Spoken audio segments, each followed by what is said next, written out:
Hello everyone. Welcome to my YouTube channel Juri's World. I am Juri Mani here. Today I am going to explain you the chapter Silk Road, written by Nick Middleton. The Silk Road describes the narrator's thrilling but difficult journey through the Tibetan Himalayas, and he was heading towards Mount Kailash to complete his Koda. So, what is Koda? Actually, Koda is believed, according to Hindu and Buddhist tradition, the Koda around Mount Kailash is one of the most sacred religious rituals. And the narrator, an Englishman, went there to have a first hand experience of this great religious practice there for himself. So the old trade road was known as the Silk Road, which they are following. Narrator with his party means with Testan and Daniel accompanied him, and they were leaving Rauf for Mount Kailash. So as the narrator was towards Mount Kailash to do the Koda, Lambo, a Tibetan woman, wanted to give him a farewell present. She wanted that the narrator ought to get some warm clothes. She gave one of the long sleeves sheepskin coat that all the men wore. And Thurston was a taxi driver actually. He was engaged to take the narrator to Mount Kailash, and he knew a short road that would take them southwest almost directly towards Mount Kailash.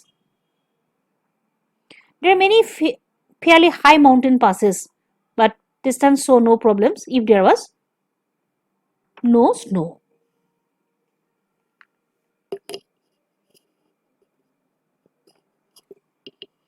Tissan knew the local road quite well, and from the gently hills of Rov, this shortcut to the took them out of the hills. They were in vast open plains, and they could see nothing except a few gazelles nibbling and arid pastures. As they went on, the plains became more stony than grassy. And a herd of wild ass Kayang came into the view. The herd galloped en masses, leading clouds of the dust behind. They saw local Dokrab, Dokbas tending their flocks. They were well dressed, men and women, and they would stop and stare at their car and went away, waving their hands. They passed nomads, dark tents, and huge black dogs, Tibetan mastiffs, stood guarding them. They would be speeding directly towards them and barked furiously with massive jaws.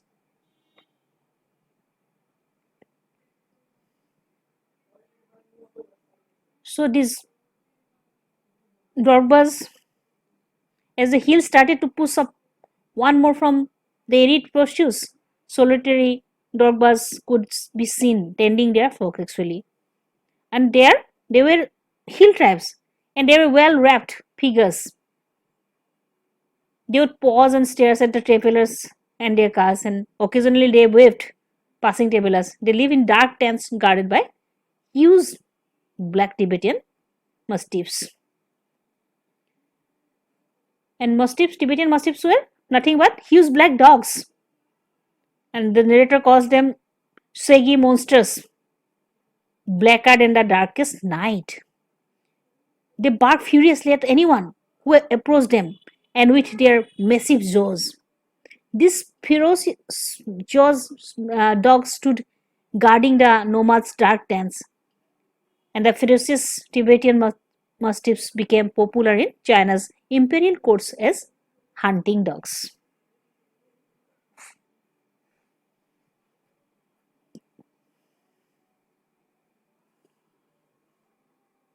So, snow-capped mountain, they found there, they could see snow-capped mountains gathering in the horizon.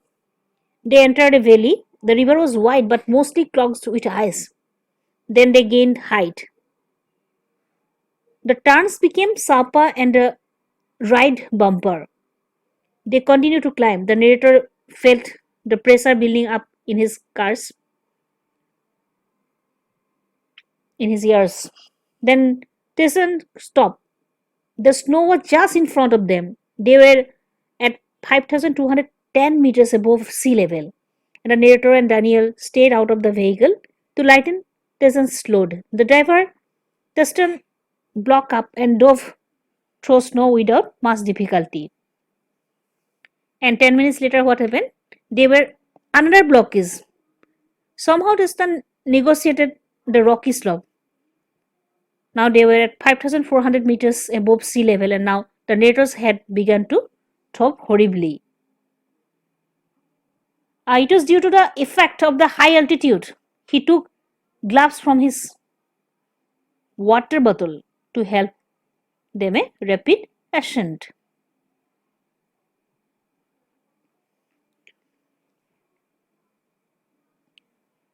So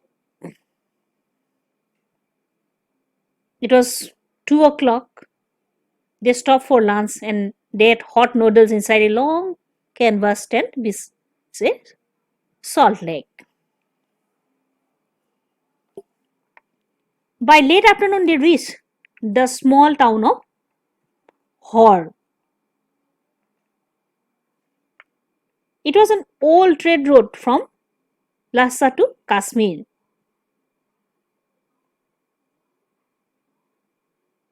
So they bid farewell to Daniel, who was returning to Lhasa.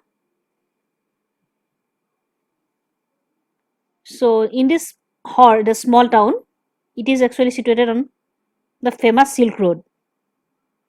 And it was on a main east-west highway that followed the old trade road from Lhasa to Kashmir. And the Silk Road was main trade road, and it was used by the caravans to shift commodities from Kashmir to Tibet and China. And perhaps it was named Silk Road, and silk was one of the main commodities that was traded in those areas. And Tyson was a major support to the narrators during this difficult journey to Darshan. When they left Rav for Mount Kailash, it was Tyson's complete knowledge of the road, place, and people that gave a lot of help to the narrator. And Tyson was a very competent driver also. He could drive over the snow and negotiate even the sharpest turns. And also he could talk to in English. And when he left the narrator at Darshan, he felt quite helpless and lonely, and he had no one who could answer even his basic questions in English.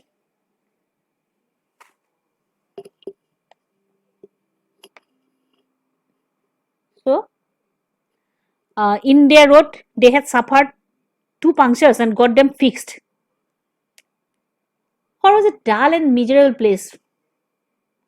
There was no vegetation anywhere, just dust, rocks, and scattered refuse could be seen all around. And it is quite unfortunate that a small town on the shore of Lake Manas Sarovar could be so dirty. Hindu and Buddhist cosmology pinpoints Manas Sarovar as the source of 4 great Indian rivers. Actually, only the Sutlej flows from the lake. Other rise nearby on the flanks of Mount Kailash, and they had tea in horse only cafe. Then they drove westward out of town towards Mount Kailash. The narrator's bitter experience of Hor came as a stark contrast to the account he had read of earlier travelers. It was dark day by time they reached Darshan, and the narrator suffered from bad cold. One of his nostrils blocked, and he was gasping for oxygen. His chest felt strangely heavy, and he was felt uneasy when he tried to lie down. sitting up made his feel better. So Tristan, what he did, took him to the Dorson Medical College. A Tibetan doctor examined him, and his symptoms were due to the effect of altitude. So after taking the medicine, he slept very soundly that night. And Tristan left him to return to Lhasa. The town had a couple of small general stores selling Chinese cigarettes, soap, and other basic provisions. And of course, strings of prayer flags. It was not the tourist season, so the narrator was so came there, come to that place too early, so he could not see, could not found a tourist there.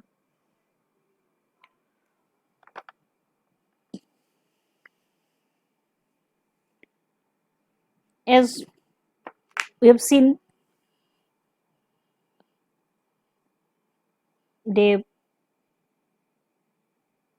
in the afternoon,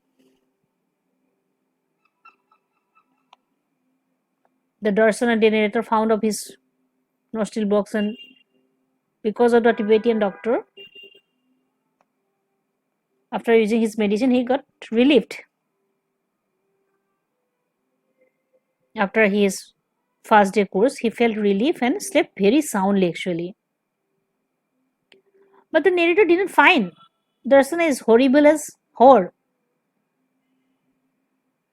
But he was not impressed with the town. But the other thing disappointed him is that it was not the tourist season also actually. And he had come too early. And Darsana looked deserted with only a couple of shops selling Chinese foods, goods. But busting pilgrim season was still far away. So the narrator was sitting in a small cafe in Darshana, and there he found a small and dark cafe brush and a visitor who asked him if he could sit opposite to him. As asked if the narrator was an Englishman, and then they struck up a conversation. He knew English and worked in Beijing at a Chinese Academy of Social Science. As the narrator was heading for Mount Kailash to complete the Koda, so he had the thought of making the trek in the company of devout believers. But then he thought that Norbo could be an ideal companion for him, and he knew English and could answer many of his questions. And he also suggested hiring, Norbo also suggested him for hiring some yaks to carry their luggage. All these things suited the narrator. So he felt that Norbo could perhaps turn out to be the ideal companion for him. As Anderson Teston left the narrator, so he had no one to talk with who, who knows enough English to answer his basic questions. So Norbo was even a better substitute for him. So along with Norbo, the narrator decided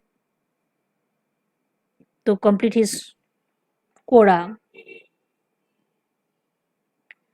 And finally, they reached the top of the pass, and it was at a height of 5,515 meters, and is marked by a large cairn of rocks. And they were fashioned with white silk scarves and wreathed prayer flags. They followed the Buddhist tradition and took a turn around the cairn in a clockwise directions. So, thus the narrator complete his Kora in Mount Kailash. definitely his journey is difficult and thrilling, and but he was satisfied to complete his Quora as he wished. So, as we come to know, the Silk Road, which was the main highway,